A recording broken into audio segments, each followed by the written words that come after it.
예민수의 경제 토크, 하태민 지식TV 하태민 대표님과 함께 하이드로리튬, 수산화리튬 이야기를 쭉 하고 있는데요. 흥미진지한 얘기. 네.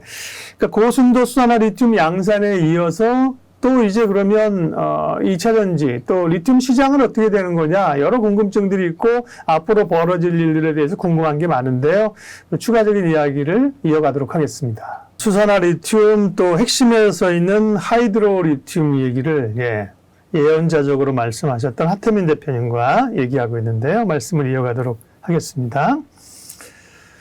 말씀을 쭉 이제 공부를 하니까 우리가 배웠잖아요. 그죠? 네. 그러니까, 2차 전지를 만들려면 기본적으로 뭐 양극재 핵심, 양극재를 만들려면 수산화리튬이 필요하다. 수산화리튬을 가공하는데 탄산리튬을 가공하는 경우가 많다. 근데 최근 뉴스 보니까 탄산리튬 가격이 하락하고 있다. 그리고 근데 수산화리튬 가격은 하락 안 한다. 꼿꼿하다. 빠진다. 뭐 이런 얘기들이 있습니다. 네. 네. 그래서 사실은 우리 시청자 여러분들이 그런 질문을 하더라고요. 네. 요즘 탄산리튬 리튬 가격이 떨어지던데 그러면 앞으로 이쪽 안 좋은 거 아니냐. 또 이런 질문을 하시는데 이 구조를 정확히 이해하시면 되겠습니다. 네. 뭐냐면 수산화리튬을 저순도 탄산리튬을 정제를 해서 고순도 수산화리튬을 가공하는 이게 기술력의 핵심이거든요. 네네. 그래서 제가 말씀드렸듯이 이걸 생산하는 회사들은 세계적으로 몇 안 된다. 그래서 제가 뭐 농담 삼아서 줄을 서시오. 그러시죠. 네. 그래서 우리 양극재 업체들은 지금 더군다나 그런 상황에서 IRA법 때문에 더 지금 소재를 구한다고 난리가 난 상황이고 그러다 보니까 수산화리튬은 제가 그 양극재 업체 외에도 이수화학이라든지 천보라든지 구성이라든지 그다음에 윤활유 만드는 회사도 수산화리튬 필요하거든요. 이런 회사들도 다 수산화리튬이 필요한데 왜냐 수산화리튬은 리튬 화합물의 가장 기본이기 때문에 필요한데 이들 업체는 지금 물량을 먹고 해서 난리가 나 있는 상황이에요. 벌써부터. 그렇기 때문에 예를 들어 리튬 가격이 이제 떨어졌습니다. 그러면 이제 예 박사님이 양극재 회사 뭐 구매 담당이 왔습니다. 저한테. 대표라고 좀 해주세요. 예, 대표님 와가지고 좀 리튬 가격이 떨어졌는데 네. 좀 깎아주면 안 됩니까? 네. 그럼 제가 뭐라고 하겠습니까? 안 급하십니까? 저 뒤에 줄 서십시오.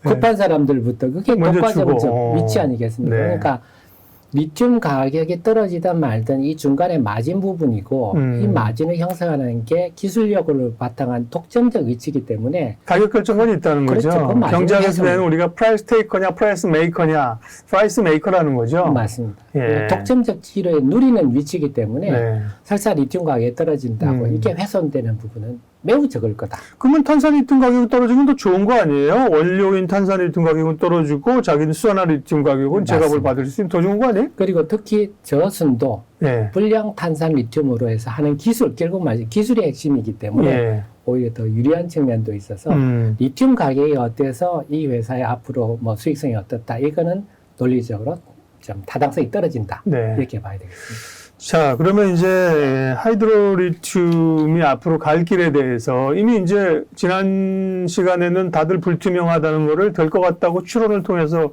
대표님 말씀하셨고 그게 이제 공시가 됐습니다. 그럼 앞으로 이제 뭐 양산도 하겠지만 사업 영역이 어떻게 확장돼 가고 뻗어가느냐가 이제 중요한 건데 전웅 박사라는 핵심적인 인물을 지난주에 말씀하셨어요. 네. 포스코 쪽에서 같이 개발을 하다 나오셨고, 그러니까 이제 뭐 염호에서부터 그 개발 수산화리튬, 그 다음에 폐배터리 이런 것까지 단순히 탄산리튬을 수산화리튬으로 이렇게 가공하는 거 말고도 사업 영역이 많이 있네요. 네, 맞습니다. 예. 아까 제가 좀 한 세 부분 정도 설명을 드렸었는데, 그래서 제가 오늘 제가 드리고 싶은 말씀, 사실 핵심은 수산화리튬 양산이 이제 공식적으로 드러났는데, 네. 이게 투자자 입장에서는 그럼 재료가 났으면 끝 아니야? 그러니까. 이렇게 해석할 수도 있는데, 그 부분을 따져봐서 판단을 해보자 하는 의도거든요. 이게 어떤 의미가 있는지. 그래서 기본적으로는 그렇습니다. 저는 제가 드리고 싶은 말씀은 결론은 이게 이제 새로운 출발이다. 그래서 말씀드린 아까 폐배터리에서 만약에 어떤 뭐 탄산리튬 추출하는 기술이 있어. 아니면 미국의 어떤 염호를 지금 가지고 계신데 전웅 박사 기술 보니까 우리는 마그네슘이나 칼슘이나 농도가 높아서 우리가 개발을 못했는데 그거는 마그네슘, 칼슘을 제거하지 않아도 문제 없어. 그래서 서로 얘기를 하지만 중요한 거는 뭡니까? 근데 당신이 지금 수산화를 지금 양산을 지금 하고 있으니까 이렇게 될 거 아닙니까? 그럼 양산이 됐다. 이러면 뭐가 나오는구나. 본격적으로 논의해 봅시다. 이럴 수도 있고 만약에 또 우리 예 박사님이 양극재 대표다. 그러면 지금 수산화 리튬 확보를 위해서 지금 결란인데 우리 좀 피를 섞고 어떻게 좀 안정적으로 공급해 봅시다. 하려고 해도 일단 나오는 걸 봐야 그렇죠. 그 다음에 진행할 거 아닙니까? 아직 안 나왔는데 나올 걸 전제로 해서 뭔 일을 전제로 할 수 없는 거 아닙니까? 네. 폐배터리 사업도 마찬가지입니다. 폐배터리에서 탄산 리튬을 추출해가지고 그걸 수산화 리튬으로 정제를 한다고 하는데 수산화 리튬이 나오는 걸 보여야 앞에 있다는 우리 폐배터리 사업도 한번 해봅시다. 이런 얘기를 할 수가 있는 거 아닙니까? 그래서 제가 결론적으로 드리는 말씀은 오늘의 수산화 리튬 양산은 이제 이런 모든 일들이 출발할 수 있는 출발점으로서의 의미가 있다. 그래서 수산화 리튬 양산에 대해서는 이 재료 끝이야. 이런 게 아니라 이것 때문에 앞으로 여러 일들이 발생해서 벌어질 수 있는 출발점이구나. 이런 관점에서 접근하시면 더 주가 판단에 좀 효율적이지 않을까. 이런 생각이 듭니다. 네. 그렇게 보면 이제 단기적으로 하루 이틀의 등락이 아니라 큰 그림을 그릴 필요가 있는 거죠. 그렇죠? 그렇습니다.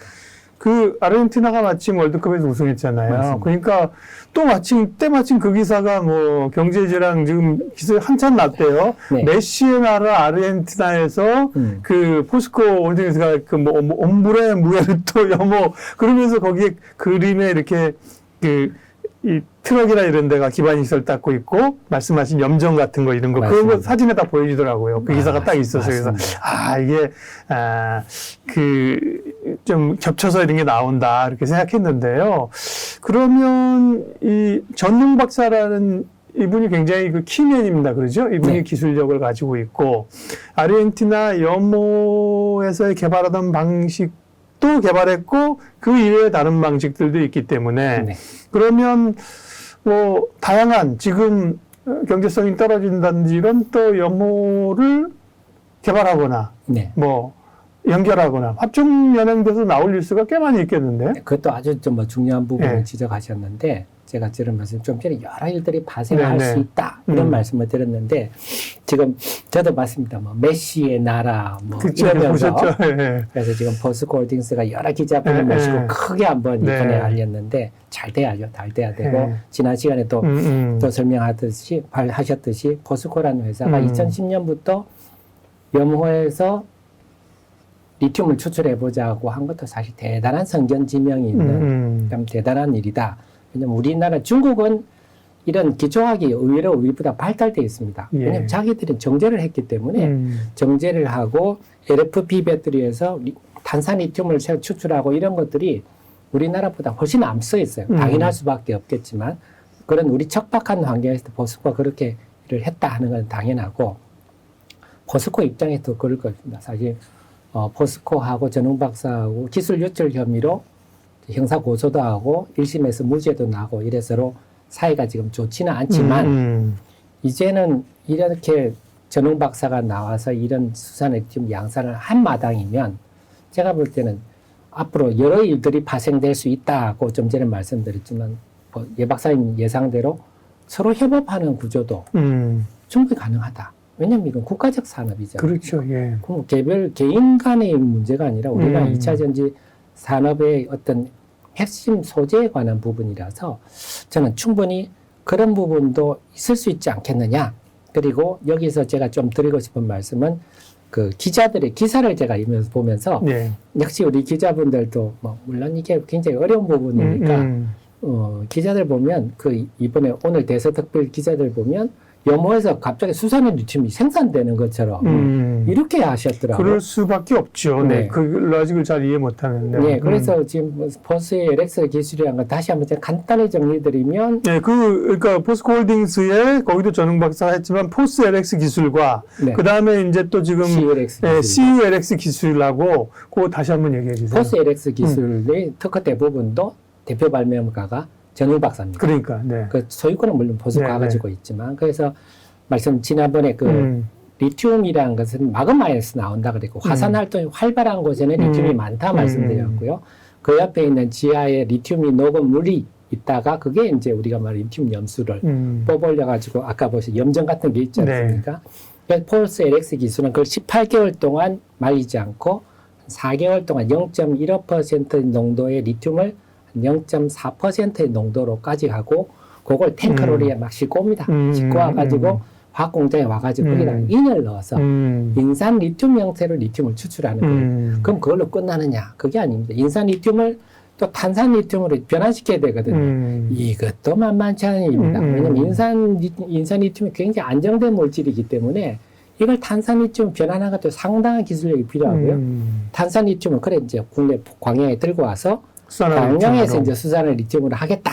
이게 지금 포스코에게 지금 앞으로 얘기하는 장기 비전인데 네. 공장을 뭐 2024년, 2025년에 완공하겠다. 이렇게 밝혀놓고 있지만 어쨌거나 지금 이런 우리나라의 수산의 리튬이 촉매 방법이 나왔기 때문에 저는 두 분 더 양쪽에서 잘 좀 해가지고 힘을 합쳐서 우리나라 국익 발전에 서로 도움이 되는 쪽으로 갔으면 좋겠네요. 그러면 전웅 박사가 새로 개발한 CULX 기술은 그런 과정을 거치지 않는다. CULX는 마그네슘이나 칼슘을 제거하는 과정이 필요 없는 그런 과정이기 때문에 전 세계 염호의 97%는 칼슘이나 마그네슘 농도가 높아서 방치되어 있습니다. 이건 도저히 답이 안 나온다. 그런데 움브름 우에르토라든지 그 몇 개의 염호는 칼슘이나 마그네슘의 농도가 낮아서 이거는 얘를 제거하고 개발할 수 있다 해서 지금 그런 거는 전 세계 염호의 한 3%밖에 안 됩니다. 예. 나머지 97%는 버려져 있기 때문에 앞으로 전웅 박사의 이제 기술이 본격화되면 다른 버려진 염호에 개발되는 소식도 나올 수도 있겠다. 움베르토 무에르토뿐만 아니라 미국이나 러시아나 중국이나 많거든요, 염호들이. 그 빅뉴스가 나올 게 많아요. 물론 뭐 사실은 법적인 문제는 우리가 기대하기를 서로 이제 일심의무제라고요. 종결에 대해서 협업을 하면 좋겠지만 예를 들면 뭐 잘 되니까 포스코 홀딩 포스코에서 잘 되면 또 예를 들면 가능성을 얘기하는 겁니다. 저는 맞습니다. 물론 잘 되면 좋지만 뭐 이렇게 이슈가 그렇게 불거질 가능성도 있고 한편으로는 이게 된다고 하면 뭐 대기업들은 된다고 하는 쪽은 피를 섞거든요. 그러면 뭐 포스코 계열사든 뭐 에코프로든 그죠? 지주에서 같이 우리랑 같이 하에다 뭐 지분을 넣고 개발하고 이럴 뉴스도 사실 긍정적인 뉴스도 나올 수 있고 네. 이런 변화도 굉장히 많이 있어요. 그래서 그 부분은 우리가 너무 중요한 부분 지적하셨는데 제가 볼 때는 그 포스코 홀딩스가 이런 국가적 차원의 일을 발벗고 나서는 거는 대단한데 제가 볼 때는 기술적으로는 지금 부족한 면이 많지 않느냐. 예를 들어서 최근에 얼마 전에 광양에다가 포스코 5,717억을 투입을 해서 수산리튬 정제 공장 25,000톤 규모를 정제 공장을 지금 건설하겠다 하면서 광양시와 투자 협약을 했어요. 물론 투자 협약이니까. 그런데 저는 생각해요. 월 25,000톤 하는데 뭐가 5,700억이나 돈이 들지. 그 말은 제가 볼 때는 그 과정은 우리가 로타리 킬런이라 그래가지고 회전식 가마 같은 겁니다. 시멘트처럼. 결국 고온을 올리는 장치. 그게 한 3,000억 듭니다. 그걸 설치하는 거 아니냐. 저 정도 투자금을 생각한다면. 고비용 무조인 것 같다 이런 거잖아요. 그렇죠. 그래서 그렇다면 그렇게 고온을 하면 또 황산을 투입하는 과정. 결국 중국이 쓰는 기술을 지금 하는 거 아니냐. 물론 포스코는 철강의 생산 과정에서 많은 슬러리들을 처리하는 기술이 대단해서 그 나오는 슬러리들도 처리할 수 있다. 이렇게 생각하고 진행할 수도 있겠지만 그래서 제가 볼 때 그걸 보면서 이게 좀 기술적으로 아직 완성도가 덜하다. 그렇게 본다면 아까 말씀대로 이런 상황이라면 전웅 박사가 좀 포스코 입장에서는 절실하지 않을까? 그건 그래요. 우리의 상상입니다. 상상과 기대죠. 근데 이 뉴스는 여러 가지가 나올 수 있으니까 말씀하신 것처럼 시간의 지평인 것 같아요. 그렇게 보게 되면 결국은 장기적으로는 협업을 하든 타협을 하든 끝장을 보든 긍정적으로 가는데 단기적인 노이즈들이 있을 거잖아요. 근데 너무 거기 매몰돼 가지고 예를 들면 하루 부정적인 뉴스가 나와서 주가 빠졌다. 거봐요, 안 된다 그랬잖아요. 이렇게 생각하면 안 된다는 거죠, 그죠? 그걸 다 녹여가면서 가는 과정이고, 폐배터리 좀 여쭤볼게요. 폐배터리도 지금, 얼마 전에 이제 IRA 법안 나오면서 폐배터리 관련주가 확 떴는데, 그쪽도 굉장히 기대가 되죠. 근데 주로 이제 지금 제가 얘기한 게, 지금 폐배터리가 있어? 아니, 전기차가 아직 제대로 돌아다니지 않았는데 폐배터리를 걷어야 보내야 할 거 아니야. 근데 아니, 나중에 한다는 거 아니야. 그런데 어쨌든 그거를 분해하게 되면 소위 이제 말씀하신 도시광부잖아요. 그 중에서 지금 추출하는 거는 국내에서 뭐 고가의 뭐 니켈이나 뭐 이런 거잖아요.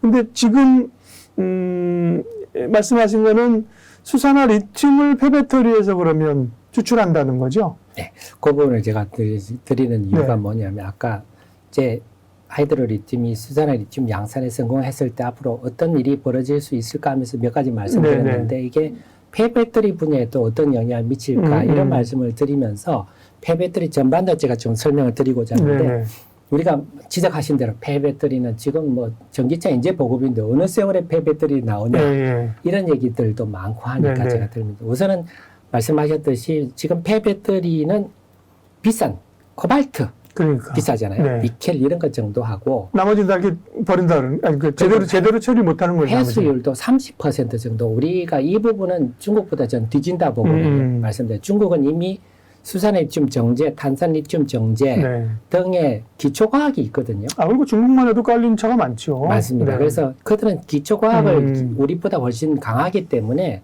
우리는 그런 걸 다 사와서 쓰는 입장이었고 그들은 그걸 만드는 입장이라서 폐배터리도 뭐 어느 기업은 중국 기술자들이 들어가는 장비도 중국에 많고요. 들어가는 바람에 지금 가동을 못하고 있다. 뭐 설비를 이런 얘기도 나오거든요. 그래서 지금 우리나라의 폐배터리 재활용은 좀 걸음마 단계다. 이걸 일단 아시면 좋겠고 그러다 보니까 근데 대신에 지금 전기차가 이제 나갔는데 언제 폐배터리냐 하는데 실제로는 탄산 리튬도 고순도 탄산 리튬을 만들다 보면 분량이 많이 나옵니다. 수산화 리튬도 만들다 보면 분량이 의외로 불순물이면 분량이 많이 나오거든요. 그런 물량들도 있고 양극재를 자르다 보면 끄트머리도 그러니까 양극재를 만들다가 또 분량이 또 많이 나와요. 그래서 지금 그런 불량품들 이런 것들이 지금 주로 쓰이고 있고 이제 제가 LFP 배터리를 강조드린 이유가 뭐냐면 LFP 배터리는 철이잖아요. 그러니까 철은 싸기 때문에 우리가 그건 다 그들도 보지 않는데 중국은 거기서 그래도 탄산 리튬을 추출하려고 애를 쓰고 있습니다. 근데 그 탄산 리튬을 추출해도 이걸 또 초고순도 수산화 리튬으로 정제할 기술이 다들 없잖아요. 그러니까 이 탄산 리튬의 가치가 탄산 리튬을 우리나라도 지금 폐배터리 업체들이 탄산 리튬 추출을 하는데 황이라든지 불순물을 맡아 이거 팔 수가 없어. 그런데 말씀드렸듯이 여기서는 저순도, 저급의 탄산 리튬을 가지고 초고순도 수산화 리튬을 정제할 기술이 있다고 하니 그렇게 한다면 LFP 배터리에서 탄산 리튬을 추출해서 초고순도 수산화 리튬을 추출할 수 있다고 한다면 이거는 매우 강력한 경쟁력이 될 수 있다. 근데 이제 궁금한 건 국내에는 주로 LFP 배터리가 아니잖아요. 맞습니다. 중국 쪽에서 LFP 배터리 맞습니다. 하잖아요.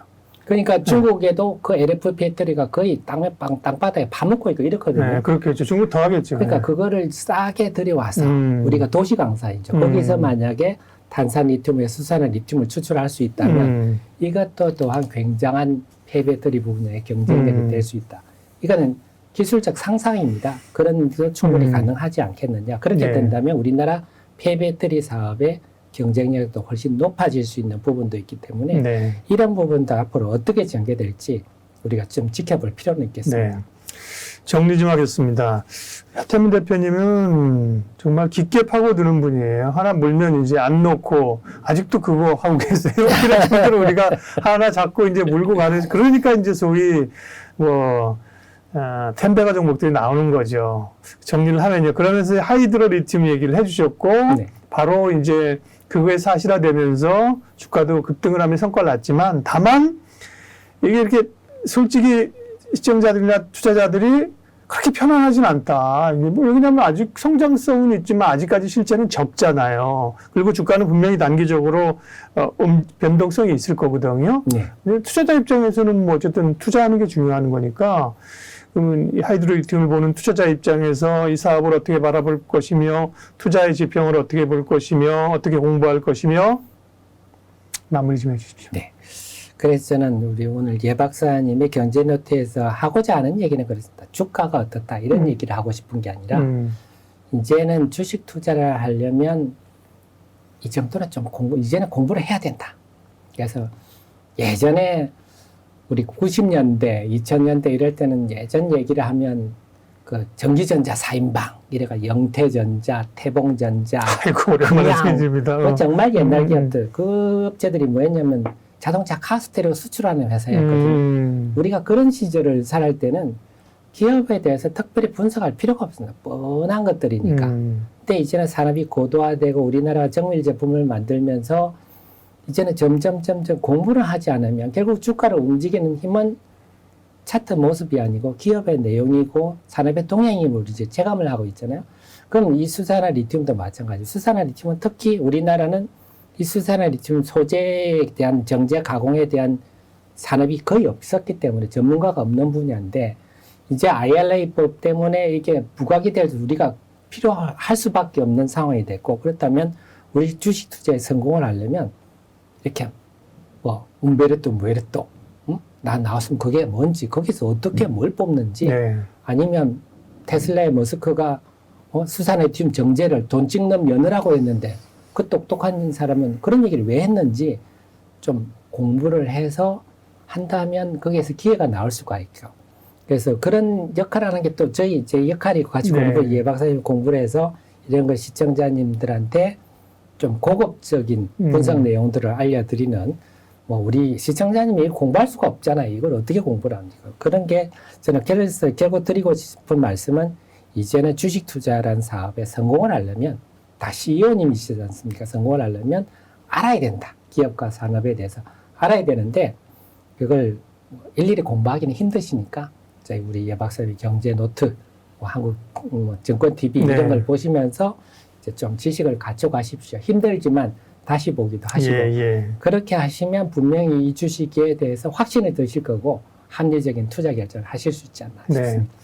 주식 투자를 최근에 하신 분들은 하태민 대표님을 잘 모르시지만 이제 깊은 내공이 있는 정말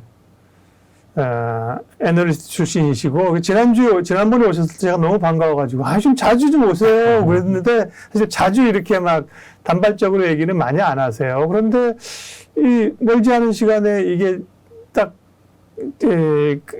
기사가 되고 가시화되면서 다시 짧은 시간에 뵐 수 있어서 너무 좋았고요.